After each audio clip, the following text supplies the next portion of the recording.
हर हर शिव शिव जय जय शंकरा, जय जय शंकरा, कांची शंकरा, चंद्रशेखरा। हर हर शिव शिव जय जय शंकरा, जय जय शंकरा, कांची शंकरा, चंद्रशेखरा। நிந்தை சரணடைந்தேன் சந்திரசேகரா, நீதானே என்றென்றும் ஆதிசங்கரா. உந்தனடி தோழுதேன் வேத மந்திரா, உலகம் வளம் பெறவே வந்த சந்திரா. மகா பெரியவா எங்கள் மகா பெரியவா, தெய்வத்தின் குரல் தந்த காஞ்சி மன்னவா. தெய்வமல்லவா நீ, தெய்வமல்லவா, தெய்வ குரல் தந்து மீண்டும் எம்மை காக்கவா நீ, எம்மை காக்கவா நீ, எம்மை காக்கவா.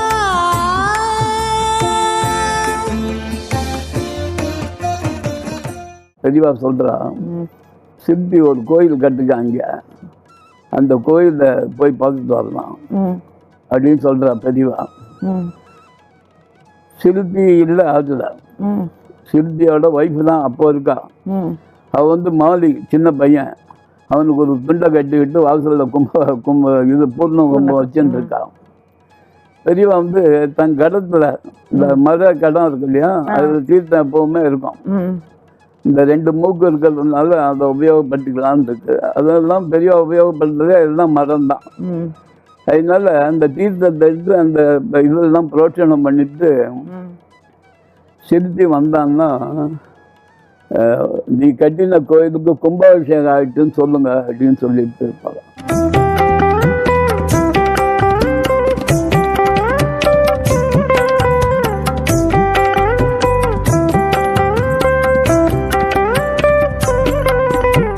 அப்போ காலகட்சியிலேருந்து ரேணிகுண்டா போகும்போது குண்டாருன்னு ஒரு இடம் வரும், அந்த இடத்துல மேனா வந்துடுச்சு அப்படின்னு சொன்னான் என்கிட்ட. இந்த காமாட்சி இன்சிடென்ட் முடிஞ்ச உடனே குண்டார் நாங்கள் நிறுத்தினோம். பெரியவா பண்ணால் அங்கேயே கொஞ்சம் நேரம் விசிராந்தி பண்ணிவிட்டு ஒரு 5 மணி இருக்கும் அந்த குண்டாரில் ஸ்நானம் பண்ணோம். நாங்கள்லாம் என்ன பண்ணுவோம்னா, எப்போவுமே பெரியவா அங்கே ஸ்நானம் பண்ணுறாலோ அதுக்கு அடுத்த மாதிரி வரிசையாக நிற்போம். அவள் மேலே விழுந்த ஜலம் நம்ம மேலே விழணும் அப்படிங்கிறதுக்காக. இப்போ காவேரியில் கூட பெரியவா ஸ்நானம் பண்ணுறதுக்கு வரும்போது காவேரி மேற்கிலேருந்து கிழக்க வரா, அதனால பெரியவா மேற்க பார்த்து ஸ்நானம் பண்ணுறான். நாங்கள் அடுத்த மாதிரி வரிசையாக நின்றுட்டே இருப்போம். அவள் மேலே விழுந்த ஜலம் நம்ம மேலே விழணும் அப்படின்ட்டு. அதே மாதிரி கர்னூர்லேயும், கர்னூரில் பெரியவா சாதுர்மாசியம் பண்ணும்போது கூட கர்னூரில் ஸ்நானம் பண்ணால் நாங்களும் வரிசையாக நின்றுவோம். அதே மாதிரி ஜெயந்தர் பெரியவா ஸ்நானம் பண்ணாலும், அதே மாதிரி பால பெரியவா ஸ்நானம் பண்ணாலும் அதெல்லாம் ஒரு பாக்கியமாக எங்களுக்கு கிடைச்சது. குண்டாரில் ஸ்நானம் பண்ணிட்டு உடனே என்ன பண்ணால் இது மாதிரி ஹரேராமா டவர், அந்த டவரில் போட்டுட்டு அதில் சியாமலா தண்டனம் எழுதியிருக்கு. அதை ராகமாலிகையாக படிச்சுருந்தாரா பெரியவா. இந்த இதில் சொல்ல பிரம்மா முராரி திரிபுராந்தகச்ச பானுசசி பூமி சுதபகச்ச குரு சுப்புர சனிகா கேதவா குருவந்து சர்வே மம சுப்பிரவாதம். பூபாலத்தில் காலம்பரை எந்த சொல்லணும்னு சொல்லுவாள் இல்லையா, அது மாதிரி அவள் ராகமாலிகை அந்த சியாமலா தண்டகத்தை அப்படி பிரிச்சுன்னு சொல்லிட்டு வரா. அப்புறம் ரேணி விண்டால தங்கலை, ரேணி விண்டாலும் மத்தியானம் பூஜை ஆச்சு, எல்லாருக்கும் தீர்த்தம் கொடுத்தான். அன்னைக்கு பிரதோஷத்தில் ஹைதராபாத்லேருந்து ஒருத்தன் இந்த இவ்வளோ வைரம் ஒரு ருத்ராட்சம் கிரீடம், அது மேலே வைரம் வச்சு அதை பெரியவாவுக்கு கொடுத்துருக்கான். இந்த பிரதோஷம் அதை போட்டு பார்ப்பல இருக்கு. அன்னைக்கு பிரதோஷத்தில் அது பூஜை முடிஞ்ச ஏற்பாடு அதை போட்டு எல்லாருக்கும் தரிசனம். சரி. பார்க்கறதுக்கு கண்கொள்ளா காட்சி. 1000 கண்ணு வேணும்னு சொல்லுவா இல்லையா, அது மாதிரி ஒரு வசதியான பிரதோஷ பூஜை அன்னைக்கு, பிரதோஷ தரிசனம் அன்னைக்கு. அவள் பின்னோட இருந்ததுனால கிடைச்சது நம்ம. அதுக்கப்புறம் உடனே இதுக்கு வந்துட்டான், திருப்பதிக்கு வந்துட்டான். திருப்பதியில் கீழே திருப்பதியில் பூஜை. கீழே திருப்பதியில் தியாகராஜ மண்டபம்னு ஒன்று இருக்குது, அதில் பூஜை. அந்த பூஜை முடிஞ்ச உடனே பெரியவா ஜெயேந்திர பெரியவா 2 பேரும் மலை ஏற போகிறோம். இந்த இன்சிடென்ட்டுக்கு அப்புறம் தான் பூஜையை விடுறா பெரியவா. மகா சுவாமிகள் பூஜையை விடுறா. பெரியவா அப்படியே திரும்பி பார்த்தா கிட்டத்தட்ட 600 பேர் இருக்கோம் நாங்கள். சரி. பரணிதரன் உள்பட 600 பேர் இருக்கோம். பெரியவா அப்படியே திரும்பி பார்த்துட்டு கோவிந்த கோவிந்த கோவிந்தா கோவிந்த கோவிந்த கோவிந்தா கோவிந்த கோவிந்த கோவிந்தா அப்படின்னு சொல்லிட்டு நம்ம மலை ஏறணும் அப்படின்னு சொன்னான். உடனே பக்கத்தில் இருக்கிறவங்ககிட்ட நீ சொல்லு அப்படின்னா ஒரு 10 நிமிஷம் கழிச்சு நீ சொல்லு அப்படின்னு சொல்லுவா வரிசையா. நானும் பின்னோட இருப்பேன், என்னையும் சொல்லுவேன். எனக்கும் அது பாக்கியமாக கிடைச்சிது. பெரியவா அப்போ மலை ஏறும்போதெல்லாம் மலையிலேருந்து இந்த குற்றாலம் ஃபால்ஸ் இருக்குமே, அது மாதிரி மலையிலேருந்து ஜலம் விடும். அந்த ஜலத்தில் பெரியவா ஸ்நானம் பண்ணால் காலம்பரை 5 மணிக்கு. நாங்களும் 5 மணிக்கு அங்கேயே ஸ்நானம் பண்ணோம். ஸ்ரீகண்டன், பாலு, நாங்கள் எல்லாரும் அங்கே ஸ்நானம் பண்ணிவிட்டு அங்கேயே விபதியிட்டு பெரியவா அனுஷ்டானம் பண்ணி உடனே அங்கேருந்து கிளம்பினோம். கிளம்பின உடனே நேராக அந்த ஆஞ்சநேயர் சன்னதிக்கு ஏற்ற மாதிரி ஒரு அரச மரம் இருக்குது திருப்பதியில். அந்த இடத்துல போய் பெரியவா நின்றுட்டா. பெரியவா நின்று உடனே திருப்பதி தேவஸ்தானத்துலேருந்து பல்லக்கு வருது. பல்லக்கில் வந்து சடாரி வச்சு சீர் லட்டெல்லாம் வச்சு மேளத்தோட இவாளை கூட்டின்னு போகிறதுக்காக போகிறா. இவள் 2 பேரும் உள்ள நுழைஞ்ச உடனே யார் அவளோட போனோட அவளோட தவிர பாக்கி எல்லாரையும் வெளியில் நிறுத்திட்டான். சரி. எல்லாம் குய்யம் கத்துறது. உடனே நானும் அவளோட போயிட்டேன். நான் இன்பிட்லையும் இவளோட இருந்ததுனால எனக்கு பாக்கியமாக கிடச்சி விட்டது. சரி. உடனே ஒரு 100 பேரை விட்டு பாக்கி பேரெல்லாம் மடக்கிட்டான்.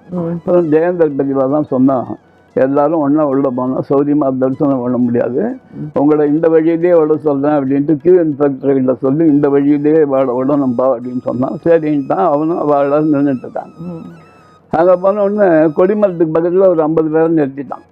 உடனே ஜெயந்த பெரியார்னு சொன்னால் ரெகுலர் கியூவாக விட்டுரு, நீங்கள்லாம் வந்து அந்த ட்ரையாங்கிளில் உட்காந்துங்க அப்படின்னு சொன்னால் இந்த இவளோட தண்டத்தை வந்து இந்த ஓரமாக வச்சுட்டான். உள்ள வந்து தண்டத்தை கொண்டு போகக்கூடாதுன்னு ஒரு நியமம் இருக்கு அங்கே. அதனால இவ வச்சுட்டு இருக்கிற தண்டத்தை ஒரு ஓரமாக வச்சுட்டா. 2 பேரும் தண்டத்தை வச்சுட்டு பெரியவா வெண்சாமரம் போடுறா சாமிக்கு. இவ வந்து மயில் விசிறியால் விசிறான். பட்டாச்சாரி என்ன பண்ணுறோம், சாமிக்கு இருக்கிற நகைகள்லாம் கொண்டு வந்து போடுறான். இது ஒரு 1/2 மணி நேரம் நாங்கள் உட்காந்து பார்த்துட்டு இருக்கோம். அது முடிஞ்ச உடனே பெரியவாளுக்காக ஒரு தீபாரதனை காமிக்கிறான். தீபாரதனை காமிச்சா பெரியவா ஸ்வீகரிச்சுக்கிறான். அந்த தீபாரதனையும் பேஷ்காருக்கும் இந்த பிவிஆர்கே பிரசாத்னு அப்போ சீஃப் எக்ஸிக்யூட்டிவ் ஆஃபீஸர் அவர் கொண்டு வரும்போது நாங்களும் அதை ஒத்திந்தோம். அதுக்கப்புறம் சாமியோட நெற்றியிலேருந்து பச்சை கல்புரம் எடுத்து பெரியவாட்டியும் மகா பெரியவாட்டியும் இவாட்டியும் கொடுக்குறான். பெரியவாளும் அதை கண்ணில் ஒத்திக்கிறான். கண்ணில் ஒத்தி கையில் வச்சுக்கிறான்னு வச்சுங்களேன். காலம்பரை ஏந்தோடனே வெங்கடேசாய நமகா அப்படின்னு சொல்லிட்டு ஏந்திருக்கணும். ராத்திரி படுத்துக்கும்போது வெங்கடேசாய மங்களம் சொல்லிட்டு படுத்துக்கணும். வெங்கடேசாய நமகான்னு சொல்லிட்டு ஏந்திருந்தா அன்னைக்கு போது நல்லபதாக போகணும். வெங்கடேசாய மங்களம்னா நம்ம கிரேட்ஃபுல்லாக இருக்கிற மாதிரி இன்னைக்கு போது நல்லபதாக போக்கினப்பா, ராத்திரி போது நல்லபதாக போக்கி நாளைக்கு காலம்பரை நல்லபதாக ஏந்திருக்கணும் அப்படிங்கிற மாதிரிங்கிறதுக்காக அந்த வெங்கடேசாய ஏன்டா வெங்கடாஜலபதி சூஸ் பண்ணேன் அப்படின்னா அதுக்கு பெரிய விளக்கம் சொல்கிறா. அந்த சாமிகிட்ட தான் பயங்கர பக்தி எல்லாருக்கும் இருக்கு, அதனால அந்த சாமியை தூத்து. அதுக்கப்புறம் இதை இன்னொன்று போட்டுப்பா, நலந்தரம் மந்திரமாவது நிறமாவது நீர், சுந்தரமாவது நீர், துதிக்கப்படுவது நீர், நலந்தரம் சொல்லி நான் கண்டு கொண்டேன் நாராயணாயன் நாமம் அப்படிங்கிற மாதிரி அதையும் போட்டு எல்லாரும் வந்து நாராயண் நாராயண் நாராயண் நாராயண் சொல்லுங்க அப்படின்ட்டு ஸ்கூல் சாண்டிங்கில் பண்ண சொல்லுவாள். இந்த பூஜைக்கு திரை போடுறதுங்கிறது வந்து என்னோட பொறுப்பாக தான் இருக்கும். அந்த பொறுப்பு என்னோட பொறுப்பு இல்லை, பெரியவாளோட அனுகிரகத்துல நம்ம அந்த இடத்துல நிற்கிற மாதிரி வச்சுப்போம். அது மாதிரி பண்ணும்போது பெரியவா வரா, பெரியவா ஸ்நானம் பண்ணிட்டு வரா, பசுமாடு நிற்கிறது கோபூஜை சந்திரமௌலின்னு ஒரு சாஸ்திரிகள் பண்ணுறார். பெரியார் தரிசனம் பண்ணுறார். இந்த மேலே இருக்கிற கொடிமரத்தில் மேலே இருக்கிறது வந்து இன்னொரு கௌவியனம், மாற்று கௌவியனம் தான். அவள் வந்து கசக்கி போயிட்டு மறுபடியும் அவள் தண்டத்தில் கட்டுவாள். சரி, அதுதான் சம்பிரதாயமே. அவள் அப்படியே தரிசனம் பண்ணின்னு வந்துட்டு சாமி பூஜையை திறக்க போகிறான். மகாசாமிகள் பெட்டியை திறந்து சாமியை எடுத்து வைக்கிறான். நான் எப்பவும் என்ன பண்ணுவேன்னா, எந்த இடத்துக்கு போனாலும் குரு பிரம்மா குரு விஷ்ணு குரு தேவ மகேஸ்வரா குரு சாட்சாத் பரம்பிரம்ம தஸ்மை ஸ்ரீ குருவே நமஹ, குருவுக்காக கணபதிக்காக சுப்பிரமணிய புஜங்கத்தினால சதா பாவல ரூபா பீப்நாத்ரி மகாதந்தி பஞ்சாசிமான்ய விதீந்திராதிமிக்கா கணேசாபியதாமி விதத்தாசியங்காபி கல்யாணமூர்த்திக்கு, சரஸ்வதிக்காக சரஸ்வதி நமஸ்தியம் வரதைய காமத்தோடு அது மாதிரி சொல்லுவாங்க. முருகனுக்கு வந்து சிந்துர காந்தி சுரவினம் ஸ்ரீ மயூராதிகளும் அது சொல்லுவேன். சிவானந்தர்களிலிருந்து ஒரு ஸ்லோகம், மார்காவர்த்தித பாதுகா பசுபத்தேக அங்கஸ்ய கூச்சாயுது கண்டூஷாம் புருஷாயத்தனம் பொருதி போக திவ்யாபிஷேகாயுது கிஞ்சித் பட்சிதம் மாம்சசேஷகோடம் நவ்யோபகாராயுது பக்தி கிண்ண கதோதி அகோவனத்திலோ பக்தாபதம் சாயுது அப்படின்னு ஒரு ஸ்லோகம். இந்த ஸ்லோகத்தை நான் பெரியவார் சந்நிதியில் பெரியவார் பெட்டியை திறந்துன்னு இருக்கும்போது கோமாதா பூஜை நடந்துன்னு இருக்கும்போது இந்த ஸ்லோகத்தை நான் சொல்லும்போது அப்படின்னு ஒரு சிரிப்புண்டான். மடத்தில் இருக்கிறவா எல்லாரும் பெரியவாளை பார்க்குறா, பசுமாட்டை பார்க்குறா, பெரியவாளை பார்க்குறா, பசுமாட்டை பார்க்குறா. பெரியவா வந்து பால் அபிஷேகத்துக்காக திற போட்டான். உடனே எல்லாரும் வெளியில் வந்து சொன்னான், உன்னோட ஜென்ம கரையை அப்படின்னு. என்னடா அப்படின்னா, பக்தி பண்ணினா இதுதான் கிடைக்காதுன்னு இந்த ஸ்லோகத்தில் வருதில்ல, அதுதான்டா வேற ஒன்றும் இல்லை. பக்தி கிம்ன கதோத்தி அகோவான சொல்லோ பக்தாபத்தம் சாயது. கண்ணப்பண்ணா சரித்திர சிவானந்தர்லேருந்து ஒரு ஸ்லோகம் மூலமாக சொல்லி பெரியவாடையே நீ அசர வச்சுட்டியா இருக்கீங்கன்னா, பெரியவாளை நம்ம அசர வைக்க முடியுமா? பெரியவா நம்ம பண்ண பாக்கியம் பெரியவா காலையில் அந்த ஸ்லோகம் விழுந்துருக்கு. அந்த ஸ்லோகத்தோட அர்த்தம் புரிஞ்சதுனால உடம்பு செலுத்துக்கிறா. நமக்கே மயில் கொச்சதே இருந்த அந்த ஸ்லோகத்தை பார்க்கும்போது அப்படின்னு சொன்னாங்க. அப்புறம் பூஜை முடிஞ்சது. பூஜை முடிஞ்சோடனே எல்லாருக்கும் தீர்த்த பிரசாதம் கொடுத்தா. அப்போ காந்திபுரம் மடத்தில் பெரம்பூர் மடத்தில் வந்து சமஷ்டி உபநயனம் பண்ணுறதுன்னு ஒரு வழக்கம். ஒரு வருஷத்துக்கு ஒரு 50 பேருக்கு போடுறது, 20 பேருக்கு போடுறது, 30 பேருக்கு போடுறது அப்படின்ட்டு. எங்கள் வாத்தியார் சொல்லியிருக்கார், இன்னைக்கு 20 வயசு ஆனவன் வந்தான்னா அவனை டிஸ்குவாலிஃபை பண்ணால் அடுத்த வருஷம் அவனுக்கு 21 வயசு ஆகிடும். அதனால முதல் ப்ரிஃபரன்ஸ் வந்து 20 வயசுக்காரனுக்கு கொடு அப்படின்னு சொல்லியிருக்காரு எங்கள் சாஸ்திரிகள். அது வந்து இப்போ நிர்வாகிகள் வந்து ட்ரஸ்டீஸ் வந்து போய் அந்த பத்திரிகை கொடுத்து வாங்குறோம். அப்போல்லாம் வந்து யார் கமிட்டியில் இருக்காளோ அவள் போய் பத்திரிகை கொடுக்கலாம். நான் அந்த பத்திரிகையை வந்து பெரிய தீர்த்தம் வாங்கிட்டு பெரிய விசிராந்தியாக உட்காந்துட்டு இருக்கும்போது இந்த பத்திரிகையை காமிச்சு பெரும்பூரில் வந்து ஒரு 40 பேருக்கு சமஷ்டி உபநயனம் நடக்கிறது. பெரியவனுக்கு பண்ணி பிரசாதம் கொடுப்போம். உடனே அங்கே வந்து நாகராஜன் ஒருத்தர் பெரியவா பின்னோடையே இருப்பார். அவர்கிட்ட சொல்லி பிரசாதம் ஆகிட்டுருந்தா அப்படின்னா, அவர் இது மாதிரி ஒரு பிளேட்டில் வந்து விபூதி, ஒரு பிளேட்டில் குங்குமம், ஒரு பிளேட்டில் அச்சதை, திராட்சை, கல்கண்டு இதெல்லாம் வச்சு எடுத்துன்னு பெரிய பீடம் இருக்கு இல்லையா, அந்த பீடத்தில் வைக்கிறார். அவள் வந்து இந்த மஞ்சப்பட்டி தேங்காய் கொண்டு வரலையாடா அப்படின்றார். முன்னெல்லாம் என்ன பண்ணுவோம்னா, யாரான விவாகம் பூணல் அப்படின்னு போனோம்னா தேங்காயை மஞ்சப்படுத்தி அது 2 கொண்டு வந்து வைப்பான். முன்னெல்லாம் இப்போ அந்த சம்பிரதாயம் மாறி போச்சு. அதை கொண்டு வந்து வச்சான். அவன் கொண்டு வந்து வச்சோடனே பெரியவர் சொன்னான்,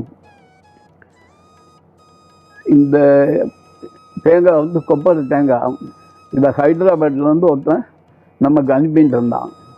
இப்போ வந்து அங்கே ஹைதராபாத்தில் கொப்பரை தேங்காயே கிடைக்கல. அதனால நான் பணம் அனுப்பினா நீங்கள் வாங்கிக்க முடியுமான்னு கேட்குறான். நான் வந்து பணம் அனுப்பினா வேறு விதத்தில் செலவழிஞ்சு போயிடும், பர்பஸ் செலவாகாது. அதனால பணம் அனுப்ப வேண்டாம்ப்பா, அதனால எப்போ முடியுதோ அப்போ தேங்காய் வாங்கி அனுப்புன்னு சொல்லிட்டேன் அப்படின்னு சொல்லிட்டு இதை உடைச்சி பிள்ளையார் பூஜை பண்ணி ஆரம்பித்தா அந்த காரியம் வெகுனா இல்லாமல் நடக்கும். அதுக்காக தான் இதை பிரசாதமாக கொடுக்குறோம். இதுக்கு வந்து பூர்ண பலம்னு பேர் அப்படிங்கிற மாதிரி பெரியவர் சொல்லிவிட்டு, ஒரு நாள் முடிஞ்சால் தேங்காய் வாங்கி கொடுறேன் அப்படின்னு சொன்னான். உடனே உனக்கு எவ்வளோ சம்பளம்னு கேட்டான். நான் இது மாதிரி வாங்குறேன் அப்படின்னா, என்கிட்ட வரலாறு ஏழையாகவே வரையலை அப்படின்னா. நான் சொன்னேன், ஒரு 4 பேர் சேர்த்துட்டு பண்ணலாம் அப்படின்னு சொன்னேன். உடனே அவளே என்ன பண்ணா, அங்கே பக்கத்தில் இருக்கிற வாழ்க்கை நீங்கள் வைத்தான்னு சொன்னேன் இல்லையா, அந்த வைத்தியதாரனை கூப்பிட்டான். வைத்தா இங்கே வா அப்படின்ட்டு, இவனோட சேர்ந்துக்கா அப்படின்னா. கருப்பு ராமூர்த்தின்னு ஒருத்தர் பாடுவார் நல்லா, அவர் சொன்னார் நீ அவளோட சேர்ந்துக்கா அப்படின்னா. ஜானகிராமன் சிம்சனில் அவனே இவனோட சேர்ந்துக்கா அப்படின்னா. நீங்கள் 5 பேர் சேர்ந்து இதை ஆர்கனைஸ் பண்ணுங்க அப்படின்னு சொன்னான். அவன் உடனே பெரம்பூர் வந்த பிற்பாடு அடுத்த நாள் கொத்தாவல் சாவடி, அது வந்து இங்கே தான் இருந்தது முன்னாடி, பாரிஸில் தான் இருந்தது. அப்புறம் தான் அங்கே மாற்றிட்டான். இப்போ அங்கே போய் பார்த்தா 4 தேங்காய் தான் கிடச்சிது. இதெல்லாம் சொல்லி வச்சு மரத்துலேயே வந்து கொப்பரையாகி அதுக்கப்புறம் எடுக்கணுங்க, அதெல்லாம் அவ்வளோ சுலபமாக இல்லை அப்படின்ட்டான். அப்போ நான் என்ன பண்ணேன், இப்போ நான் சொன்னேன் இல்லையா பட்டமான்ட்டு, அவளுக்கு வந்து ஒரு மாதத்துல 4 லட்சம் நடக்கும். அவளுக்கு வந்து இந்த ஸ்ரீவித்யா மஞ்சள் குங்குமம் கடை ரொம்ப மெட்ராஸில் ரொம்ப பிரசித்தமானது, மயிலாப்பூரில் ரொம்ப பிரசித்தமானது. இவாளுக்கு ரொம்ப தெரிஞ்சவாவா. அவள் மூலமாக 108 தேங்காய் நமக்கு கிடச்சிது. 76D ஏறி காஞ்சிபுரம் போனோம். காஞ்சிபுரம் போயிட்டு ஜெயேந்திர பெரியவார் சந்நிதியில் வந்து பெரிய உத்தரவு பண்ணால் கொப்பரை தேங்காய் கொண்டு வந்திருக்கேன் அப்படின்னு. பெரிய உத்தரவுன்னா அவகிட்ட காமிச்சிட்டு தான் எதுவாக இருந்தாலும் நீங்கள் கொண்டு வரணும், அதனால அவகிட்ட இட்டுன்னு போயிட்டு சர்வதீர்த்த கதையில் இருக்கா அப்படின்னு. உடனே ஒரு ரிக்ஷாவில் தூக்கி போட்டு நேராக இங்கேருந்து எடுத்துன்னு போனோம். பெரிய வந்து பார்த்தா ஏறாங்க, பார்த்தா அந்த மூட்டையை. உடனே அது பிரித்து ஒரு 4 தேங்காய் எடுத்து பெரியவார் சந்நிதியில் வச்சேன். வச்ச உடனே பெரிய மௌனத்தை கழிச்சு என்னன்னு கேட்டான். நான் உடனே சொன்னேன், பெரியவார் திருப்பதியில் உத்தரவு பண்ணதை கொப்பரை தேங்காய் கொண்டு வந்திருக்கேன் அப்படின்னா. இதுக்காக ரொம்ப சிரமப்பட்டியா அப்படின்னா. 2-3 இடத்துல சொல்லி வச்சு கிடச்சது பெரிய வந்து வச்சுல அப்படின்னா. எவ்வளோ தேங்காய் இருக்குது அப்படின்னா. 108 தேங்காய் இருக்குது அப்படின்னா. 108 கல்யாணம் பண்ணி வச்ச புண்ணியம் வந்து சேருண்டா அப்படின்னு சொன்னான். நம்மளோட வாழ்க்கையில் இதை விட வேற என்ன புண்ணியம் சொல்லுறோம். அவளோட அமிர்த வாக்காக 108 கல்யாணம் பண்ணி வச்ச புண்ணியம் ஒன்று சேரும்னு சொன்னான் அப்படின்னு. உடனே என்ன பண்ணால் அந்த மூட்டையாக கட்டி, இதையும் தூக்கி போட்டு மூட்டையாக கட்டி பூர்ண பலம் அப்படின்னு ஒரு போர்டு எழுதி அங்கே உக்ரானத்தில் வை, தட் இஸ் அங்கே ஸ்டோரில் வை அப்படின்னு சொன்னான். இது நமக்கு ரொம்ப நமக்கு ஸ்ரேயஸை கொடுக்கக்கூடிய ஒரு ஆசீர்வாதம் பெரியவாகிட்ட வந்து. குருஜி, நீங்க பேசும்போது சொல்லியிருந்தேன் நெல் பொரி, மாதுளம் பழம், கிர்னி பழம் தான் பெரியவாளுக்கு ரொம்ப விரும்பி சாப்பிடுவா அப்படின்னு சொல்லியிருக்கேன். அதை பற்றி சொல்லுங்க. பழைய காலத்தில் வந்து அன்னப்பிச்சை 3 நாளைக்கு சாப்பாடு, அதுக்கப்புறம் நெல் பொரி மடியாக பொறிக்க எடுத்துன்னு வருவான். இப்போ கும்பகோணத்துல தான் பார்த்தேன்னா அவள் ஒரு டீனில் நெல் பொரியை வச்சுருப்பான். நெல் பொரியை அவள் சாப்பிட்றதுக்கு முன்னாடி பொரிக்கிற பொரி பெரியவாட்ட கொண்டு வந்து கொடுப்பான். அதை நான் கூட ஓரமாக வாங்கி வச்சுருக்கேன். மரத்துக்குள்ளேயே உள்ளே போகக்கூடாது, சிகரெட் சிந்தால் தான் உள்ளே போகணும். அதனால நான் கூட வாங்கி வச்சுருக்கேன். அது மாதிரி பெரியவாளுக்கு ரொம்ப பிடிச்சது மாதுளம் பழமும் கீரங்கை பழமும் நெல் பொரி. இதுதான் ஆகாரம். சாயந்தரம் வந்து ஒரு வேளை தான் சாப்பிடணும்னு இருக்கு, 8 கவலம் தான் சாப்பிடணும்னு இருக்கு. அது மாதிரிலாம் நியமம் இருக்கு. அந்த நியமத்தில் கொஞ்சம் கூட மாறாதவா நம்ம பெரியவா. அதனால அன்னபிச்சைன்னா யாராவது ஒருத்தர் பண்ணுவான். பவுலுவா பண்ணுவான், ஸ்ரீகண்டன் பண்ணுவான், இல்லை இந்த சந்திரமௌழி பண்ணுவான். கிருணி பழம் யார் வேணாலும் தோலை சீவிட்டு நறுக்கி கொடுக்கலாம். அதே மாதிரி மாதுளை முத்தையும் அப்படி பண்ணி கொடுக்கலாம். என்னோட சக்கா, நான் அண்ணான் தான் கூப்பிடுவேன். இந்த உங்கள் ஆத்துக்கார் 4 ஏக்கர் நிலம் கொடுத்தாரு. அந்த நிலத்துக்கு வந்து 2 கோடி ரூபாய் வாசுதேவன் ஒருத்தர் கொடுத்துருக்காரு. புருவாக்டிவ்னு ஒரு கம்பெனியில் டைரக்டராக இருக்கிறவர். அவர் தகப்பனார் ராமச்சந்திரன்னு பேர். எப்போவுமே நானும் வாங்குவேன், கடையில் இருக்கிறதுல பெரிய பழமாக கொடுப்பா அப்படின்பேன். அதேமாதிரி அவர் வந்து ஒரு 4 மாதுளம் பழம் கடையில் பெரியவர்களுக்கு ரொம்ப பிடிக்கும்னு சொல்கிறதுனால 4 மாதுளம் பழத்தை பெரிய பழமாக எடுத்து கொண்டு போய் கொடுத்துருக்காரு. அது பெரியவா என்ன பண்ணலாம், அப்படியே எடுத்து அவள் பாப்பா அப்படியே எடுத்து பார்த்துட்டு அவர்கிட்டயே கொடுத்து இந்த மாதுளம் பழத்தை மணியை எடுத்து அதை காய வச்சு பவுடராக பண்ணி கொண்டு வா அப்படின்ட்டான். உடனே இவர் ஆற்றுக்கு எடுத்து வந்து பவுடராக பண்ணி அதை வந்து கொண்டு போய் கொடுத்தான். கொண்டு போய் கொடுத்தோடனே பெரியவா வந்து ஸ்ரீகண்டன் கிட்ட சொல்லி பகலில் பால் சாப்பிடக்கூடாதுன்னு ஜெயராம் சர்மாவோட அப்பா சோமதேவர் சர்மா சதாச்சாரம்னு ஒரு புக்கில் எழுதியிருக்காரு. பசுமாட்டோட ரத்தம் பால் சாப்பிடக்கூடாது அப்படின்னு. அதனால ராத்திரி பால் சாப்பிடுவான். இந்த பால் சாப்பிடும்போது இதில் 2 போட்டும் சாப்பிடலாம் அப்படிங்கிறதுக்காக பெரியவா வந்து இதை ஜாக்கிரதையாக வைப்பார், ராத்திரி உபயோகப்படுத்திக்கலாம் அப்படிங்கிற மாதிரி சொல்லியிருக்காங்க. அது ஒரு பெரிய பாக்கியம். என்னன்னா, யாரானும் ஒரு மகானோட வயிற்றில் நம்மளோட பொருள் போச்சுன்னா முன்னாடி 10 தலைமுறை, பின்னாடி 10 தலைமுறை, நம்மளோட தலைமுறை 21 தலைமுறை கரையேறும் இருக்கு. குச்சோஸ்திதி பிச்சாண்டம் அப்படின்னு வருது இந்த ஸ்லோகத்தில். தசபூர்வம் தசாபரம் அப்படின்னு. தசபூர்வம்னா முன்னாடி 10, தசாபரம்னா பின்னாடி 10, நடுப்புற நம்ம ஜன்மம். இந்த 21 தலைமுறை கல்லையாடுறது ஒரு மகானோட வயிற்றுல நம்மளோட பிரசாதம் போச்சுன்னா, நம்மளோட திரவியம் போச்சுன்னான்னு இருக்கு. காஞ்சி பெரியவாளோட பெரிய மகான யாரான்னு பார்க்க முடியுமா?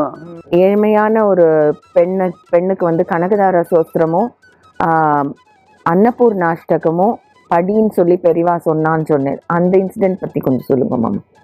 ஒரு பொண்ணு வந்து வருத்தப்படுறா, அழகா விழிச்சு அழகா. அழும்போது என்ன சொல்லி அழகான்னா, உங்களோட ஆசீர்வாதத்தால் தான் எனக்கு கல்யாணம் ஆச்சு.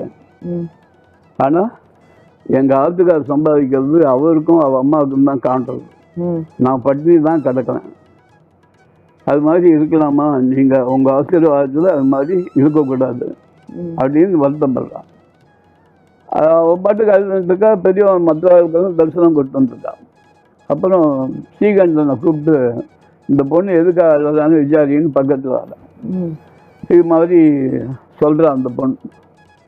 சொன்ன உடனே பெரியவா 2 நிமிஷம் யோசனை பண்ணிட்டு, உன்னோட அப்பா அம்மா வந்து நீ சின்ன குழந்தையா இருக்கும்போது ஏற்றிக்கிட்டுக்கோ, சாமி நமஸ்காரம் பண்ணு, உனக்கு தெரிஞ்ச ஸ்லோகத்தை சொல்லு, ஏதாவது ஸ்லோகத்தை சொல்லி கொடுத்து இதை சொல்லு அப்படின்லாம் உங்கள் ஆற்றுல யாரும் சொல்லலையா அப்படின்னு கேட்டா. அதுக்கும் இந்த பொண்ணு அழுதுண்டே இருந்திருக்கு. உடனே பெரியவா என்ன பண்ணலாம், கனகதார ஸ்தோத்திரமும் அன்னபூர்ணாட்டமும் சொல்லிட்டு வா, க்ஷேமமாக இருப்பேன் அப்படின்னு சொன்னான். உடனே அந்த பொண்ணு ஸ்ரீகண்டன்கிட்ட, இந்த புஸ்தகம் எங்கே கிடைக்கும் அப்படின்னு. பிடி பவனியில் கிடைக்கும், ட்ரிப்ளிகேண்டில். அப்படி இல்லைன்னாக்கா நம்ம டி நகரில் வந்து சிவவிஷ்ணு கோயில் வாசலில் புஸ்தக கடை இருக்குது, அந்த கடையில் கிடைக்கும். அந்த பொண்ணு அன்றைக்கே அந்த புஸ்தகத்தை வாங்கி ராத்திரியாக ஸ்நானம் பண்ணி படிக்க ஆரம்பிச்சிருச்சு. 15 நாளில் அந்த கம்பெனிக்காரன் வந்து கோயம்புத்தூர் போனாலும்னா வந்து ஒரு 10,000 ரூபா கூட கிடைக்கும் சம்பளம் அப்படின்னு கேட்டானா. உடனே இவளோட வறுமை காரணமாக, நாங்கள் இங்கே ஜாக்கிரதையாக இருக்கோம், நீங்கள் அங்கே போயிட்டாங்க, உங்கள் செலவு போக பாக்கி பணத்தை எங்களுக்கு அனுப்புங்க அப்படின்னு சொல்லிட்டான். அவன் கடுமையான வழிபாடு, அந்த பர்சன் கன்சர்ன்டு கடுமையான வழிபாடு. அவன் வந்து இந்த கோயம்புத்தூரில் இருக்கிற என்ன பண்ணலான்னா, அங்கே வந்து இதில் பாம்பேவில் வந்து ஒரு மேனேஜர் போஸ்ட்டு காலியாகிறது. நீ தான் கடுமையாக உழைக்கிறிய, அதனால வந்து அங்கே போனேன்னா 60,000 ரூபா சம்பளமும் அக்காமடேஷன் ஃப்ரீயாகவும் கிடைக்கும் உனக்கு அப்படின்னு சொன்ன உடனே ப்ரிப்பேர் ஆட்டுக்கும் சொல்லிட்டு போகிறேன்ட்டு அங்கே போயிட்டான். 1 வருஷத்துக்குள்ளே பெரியவா அனுகிரகத்தில் 1 வருஷத்துக்குள்ளே இந்த அன்னபூர்ணாட்டமும் கனகதார ஸ்தோத்திரமும் பண்ணினதுனால அவனுக்கு வந்து அக்காமடேஷனோட காரோட ஒரு 1 லட்ச ரூபா சம்பளத்தில் கிடச்சிடுச்சு. அதை அப்படியே சொல்லணும் பெரியவாட்ட, எதுவாக இருந்தாலும் பெரியவாட்ட சொல்லணுங்கிற ஆசை அவருக்கு வந்து. பெரியவா அனுகிரகத்தில் தான் நம்ம பிரகாசமாக வந்திருக்கோம், பெரியவா அனுகிரகத்தில் தான் பிரகாசமாக வந்திருக்கோம் சொல்லணும்னு ஆசை. அதனால என்ன பண்ணால், பாம்பேலேருந்து அந்த கார்லேயே நேராக காஞ்சிபுரம் வந்து ஒரு வருஷம் கழிச்சு வந்து, நான் இங்கே வந்து அழுதேன், இந்த மாதிரி சிரமப்படுறேன்னு சொல்லிவிட்டு, ஆனால் உங்கள் ஆசீர்வாதத்தால் இந்த கனகதார ஸ்தோத்திரமும் அன்னபூர்ணாட்டமும் சொன்னதுனால இன்னைக்கு நான் க்ஷேமமாக இருக்கேன் அப்படின்னு சொன்ன உடனே பெரிய உடனே அடுத்த வார்த்தை சொன்னாலாம், இது வந்து ஆதிசங்கரர் பண்ணது. ஆதிசங்கரர் வந்து பரமேஸ்வரோட அவதாரம், அவளோட அனுகிரகத்தினால தான் இந்த ஸ்லோகம். அந்த ஸ்லோகத்தை படித்தா சத்தியமாக இருக்காமல் எப்படி இருக்கும் அப்படின்னு பெரியவாட கேட்டாராம் அந்த குழந்தைகிட்ட. சேமாவது இன்னும் பிரகாசமாக வரலாம். அப்புறம் குழந்தைலாம் பிறந்து பிரகாசமாக இருக்காராம். இதை பெரியவா அடிக்கடி சொல்லுவாள், நீ பிறந்தேன், சாப்பிட்டேன், இருந்தேன், போனேன்னு இருக்கக்கூடாது. நீ பண்ணுற ஒரு காரியமும் எவர் ரெக்கக்னேஷனாக இருக்கணும், எல்லாரும் நினைக்கிற மாதிரி இருக்கணும். இருக்கிற ஜெனரேஷன் நினைக்கணும், வரப்போகிற ஜெனரேஷனும் நினைக்கணும். அது மாதிரி நீ பண்ணுற காரியங்கள் ஒன்று அமையணும் அப்படின்னு சொல்லுவார். அது மாதிரி அவள் பண்ணதெல்லாம் அப்படி நடந்திருக்கு. அவள் பண்ணதெல்லாம் அப்படி நடந்துருக்குங்கும் போது நம்ம அவளை ஃபாலோ பண்ணோம், நம்ம பண்ணுற காரியங்கள் அது மாதிரி நடக்கணும்னா ஒரு நம்பிக்கை நமக்கு. அந்த நம்பிக்கை வீண் போகாமல் நம்ம குலதெய்வம் காடுங்க நடத்தின பெருமாள் துணை இருந்து காப்பாற்றினாங்க. ரொம்ப சந்தோஷமா ரொம்ப சந்தோஷமாக இருக்குது. இது ஒரு ஜன்மாந்தரத்தில் புண்ணியம்தான். இது மாதிரி ஒரு சந்தர்ப்பம் நம்ம கழிச்சு மகா சுவாமிகளை நினச்சிக்கிற மாதிரி ஒரு சந்தர்ப்பம் இருந்தாலும் புண்ணியம் 1000 இந்த சொல்லுவாங்க எல்லாரும், யானை இருந்தாலும் 1000 பொண்ணு, இறந்தாலும் 1000 பொண்ணு அப்படின்னு சொல்லுவான். இது சாஸ்வதமான க்ஷேமத்தை கொடுக்கக்கூடிய ஒரு கான்வர்சேஷனாக இந்த கான்வர்சேஷன் அமைஞ்சது. நம்ம பெரியவங்கள்லாம் பண்ண புண்ணியம் நமக்கு அது புண்ணியமாக கழிச்சு இந்த கான்வர்சேஷன் நம்ம கிடைக்கிற பாக்கியமாக கிடைச்சது. அந்த பாக்கியம் ஜனானாம். இதுவரை குருஜி ராம் கிருஷ்ணமூர்த்தி அவர்கள் ரொம்ப அழகாக தன்னுடைய அனுபவங்களை நமக்கு அப்படியே கண்முன்ன பெரிவாளை கொண்டு வந்துட்டா. அவ்வளோ அழகாக வர்ணிச்சிருந்தார். நீங்கள் எல்லாரும் ரசிச்சிருப்பேன்னு நினைக்கிறேன். மீண்டும் அடுத்த வாரம் உங்களை இதே நிகழ்ச்சியில் சந்திக்கின்றேன். நன்றி, வணக்கம்.